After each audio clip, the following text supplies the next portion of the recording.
जी तो दोस्तों, कैसे हैं आप सब। उम्मीद करता हूँ कि ठीक होंगे।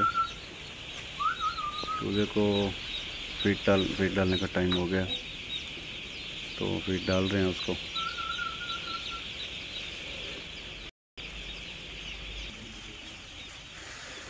काफ़ी गर्मी होती है दिन में, जिसकी वजह से दिन में बिल्कुल भी खुराक नहीं देते।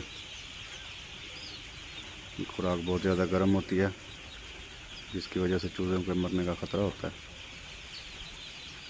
तो अभी भी फार्म के अंदर का जो टेम्परेचर है वो 39.9, मतलब 40 गिने हैं। तो ये फार्म के अंदर का टेम्परेचर है। इसका बाहर का आप अंदाज़ा लगा सकते हैं कि बाहर कितना ज़्यादा होगा। बाहर कमोबेश 45-46 होगा। तो इसलिए जो है ना, फीड से परहेज़ करते हैं। बहुत अच्छे तरीके से चूज़ा ना फीड खा रहा है। ये हेल्दी चूज़े की निशानी होती है। फीड को जल्दी जल्दी खाए जब फीड का टाइम हो। तो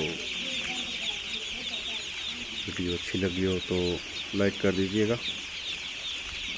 ऐसी अच्छी अच्छी वीडियो आपके लिए बनाते रहेंगे, ताकि आप जो है ना वो सीखते रहें। मिलेंगे जी फिर अगली वीडियो में। तब तक के लिए इजाज़त।